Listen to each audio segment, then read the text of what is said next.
হঠাৎ যদি আজরাইল হাজির হইয়া যায়, আজরাইল আলাইহিস সালামকে যদি আল্লাহ পাঠায় দেয়, আর আজরাইল আইসা যদি দেখে তোর হাতে নাচ গানের মোবাইল, তুই বসে বসে নাচ দেখতেছো, গান শুনতেছো, আজান হইতেছে, তোর গানের আওয়াজ বন্ধ হয় না, তোর নাটক বন্ধ হয় না, কত মেয়ের চরিত্রের উপর আঘাত করতেছো, কত মানুষের জীবনটাকে দুনিয়ার থেকে বরবাদ করে দিয়েছো। আজরাইল যখন আসবে তোমার সামনে স্বাভাবিক অবস্থায় আসবে না। আল্লাহর নবী বলেন এই গুনাহগার নাফরমানের সামনে আজরাইল এমন বিকট আকৃতি ধারণ করবে, মাথা আসমানে, পা জমিনে, এক হাত মাশরিক আর এক হাত মাগরিবে, চোখগুলো নীল নদের মতো বড় বড়, দেখিয়া ওর কলিজা উল্টায় যাবে, পাগলের মতো হয়ে যাবে। ও মা বলিয়াও ডাকতে পারবে না, আব্বু বলে ডাকতে পারবে না। আজরাইল আইসা রূহটা যখন ধরার জন্য শরীরের উপরে কদম রাখবে, রূহটা শরীরের জোড়ায় জোড়ায় জোড়ায় জোড়ায় পালাইতে থাকবে, বের হইতে চাইবে না।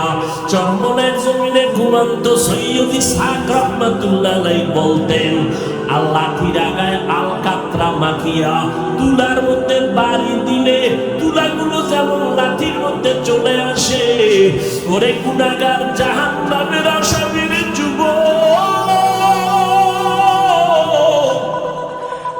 আজকে গুনার মজা পাইয়া, আজকে তুমি আমি টুপি মাথায় দিই, তোমার পায়ে ধরলাম, তোমার টুপি মাথায় দিতে ভাল লাগে না, তোমার কপাল এত খারাপ, নিজেও দাঁড়িয়ে রাখতে পারো না, যারা রাখে তাদেরও পছন্দ করো না, নিজেও নামাজ পড়ো না, যারা নামাজ পড়ে তাদেরও পছন্দ করো না, এত কপাল পোড়া তুমি কেমনে হইলা, নিজেও হালাল খাও না, যারা হালাল খায় তাদেরও তুমি পছন্দ করো না।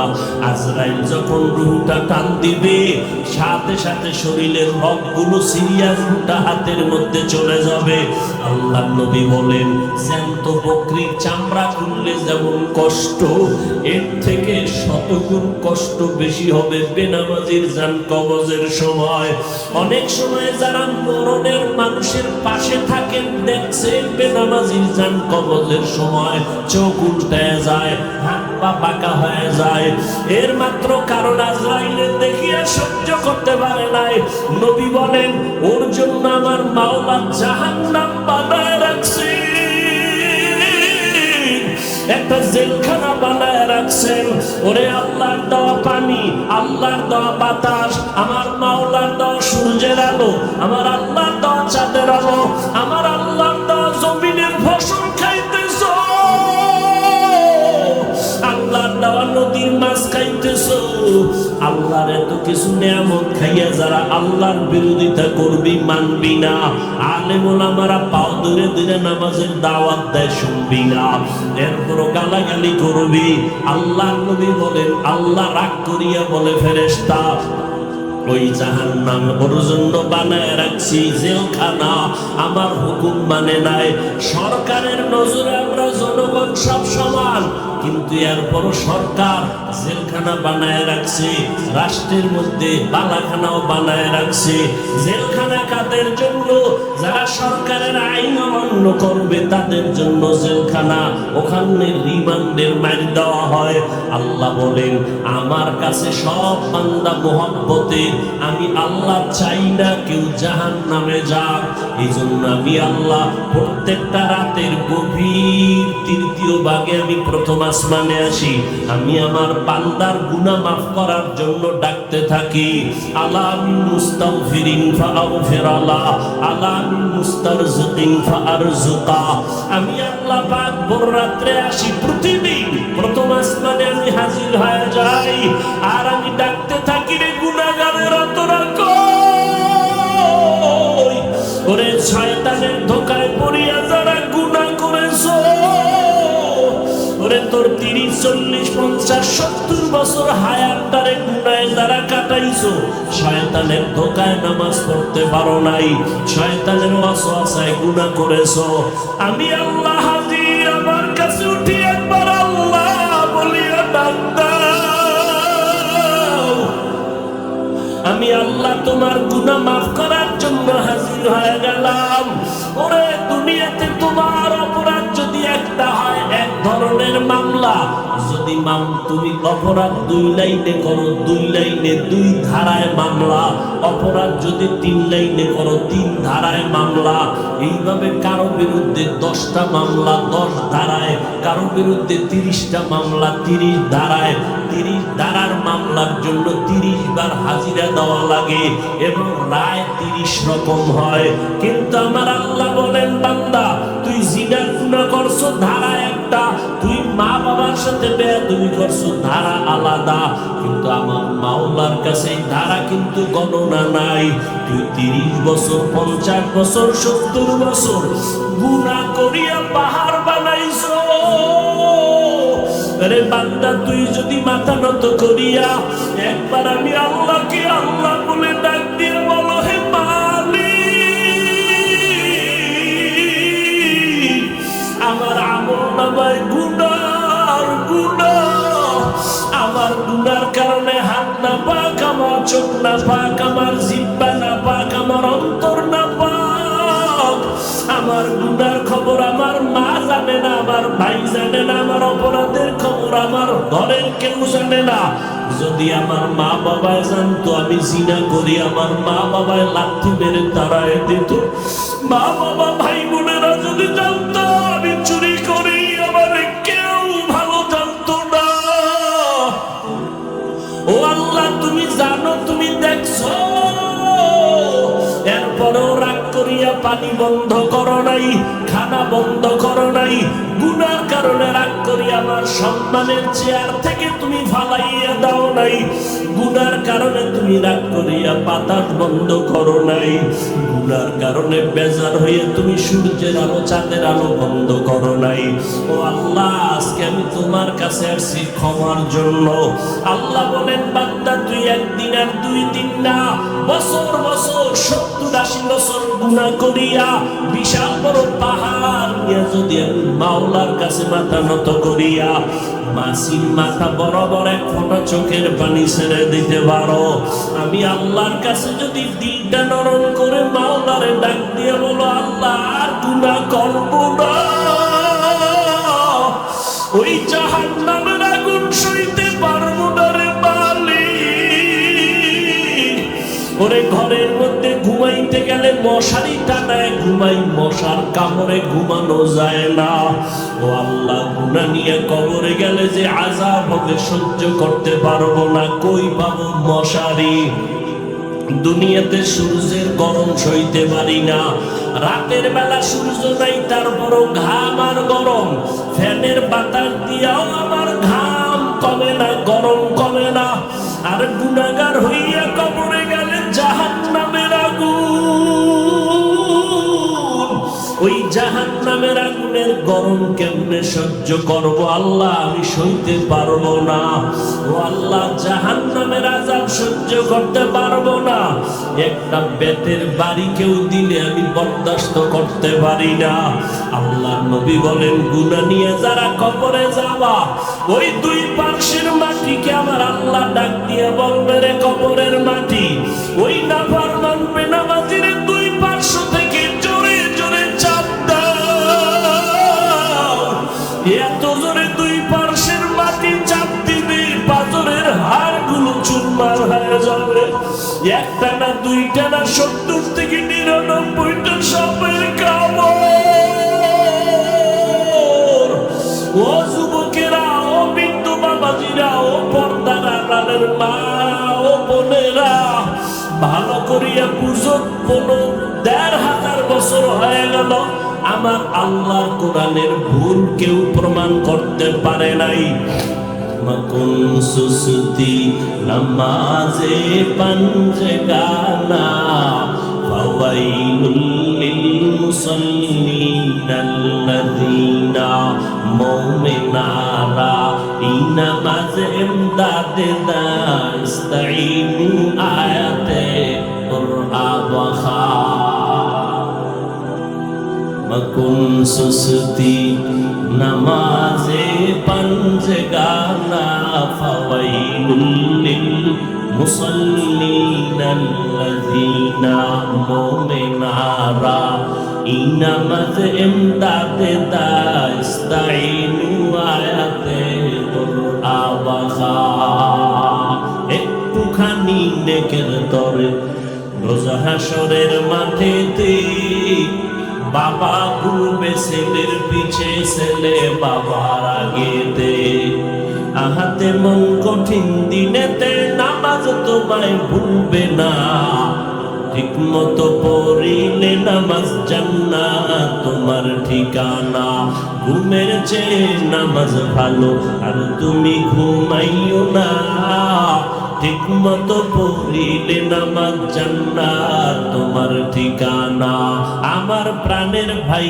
বোনেরা জলদি করে উঠে যাও ওযু করে তাড়াতাড়ি নামাজ পড়তে লেগে যাও নবী বেনামাজির শাফাআত করিবেন না ঠিক মতো পড়িলে নামাজ জান্নাত তোমার ঠিকানা এরে যুবক আল্লাহর গোলাম আমিও মুসলমান তুমিও মুসলমান আমার আল্লাহ তোমার আল্লাহ এক আমার নবী তোমার নবী এক আমার কোরআন তোমার কোরআন এক আমার ধর্ম তোমার ধর্ম এক আমার কাবা তোমার কাবা এক জমিনের মধ্যে মায়ের গর্ভ থেকে যেদিন আসছি ওই হালাত তোমার আমার সবই এক যেদিন বিদায়ের আওয়াজ হবে তিনটা সাদা কাফনের প্যাকেট হবে তাও এক কালার এক কাফনে লেখা থাকবে না বক্তা সাহেবের লাশ কাফনের উপরে লেখা থাকবে না এমপি সাহেবের লাশ ওই কাফনে ঢুকার পর সব সমান হয়ে যাবে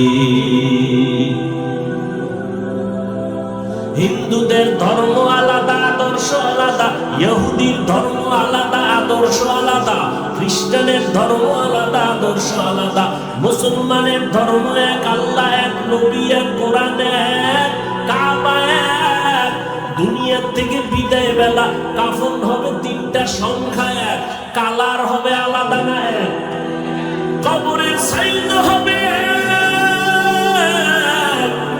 কবরের ভেতরে প্রশ্ন হবে তিনটা তাও সবার বেলায় এক আমাকে আলাদা প্রশ্ন তোমাকে আলাদা না না আমাকে যেই প্রশ্ন তোমাকেও সেই প্রশ্ন হুজুরের যেই প্রশ্ন ছাত্রকেও সেই প্রশ্ন প্রশ্ন হবে তিনটা সবার বেলায় এক তুমি কয় টাকার মালিক প্রশ্ন করা হবে না তুমি কত শিক্ষিত প্রশ্ন করা হবে না তোমার সম্মান কি পরিমাণ প্রশ্ন করা হবে না প্রশ্ন সবার বেলায় তিনটা এক রবের পরিচয় দাও ধর্মের পরিচয় দাও রাহমাতুল লিল আলামিনের পরিচয় দাও তুমি আমি এক ধর্মের হইয়া তোমার আমার আদর্শ তো একই হওয়া দরকার পোশাক এক হবে অথচ তুমি প্যান্ট শার্টটাই পরো আমি মদিনার লম্বা জামা পরি আমি যদি ভুলে থাকি বলো আমি প্যান্ট শার্টটাই লাগাই সবাই এক পোশাকে থাকবো কারণ আমাদের ধর্ম এক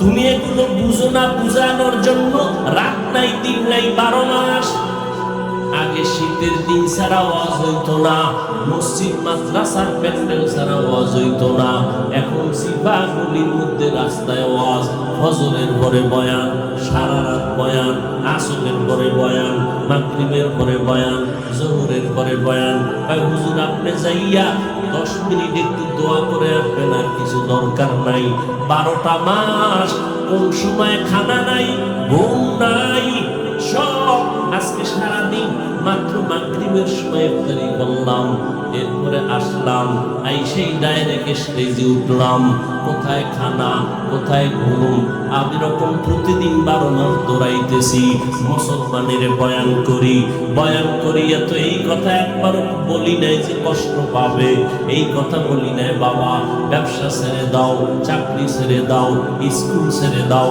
কলেজ ছেড়ে দাও একবার বলি নাই পাস করলি তুমি মাথায় না দিলে গুনাহ হবে, একবারও বলি নাই। তাবলীগ না করলে জাহান্নামে যাবেন, একবারও বলি নাই।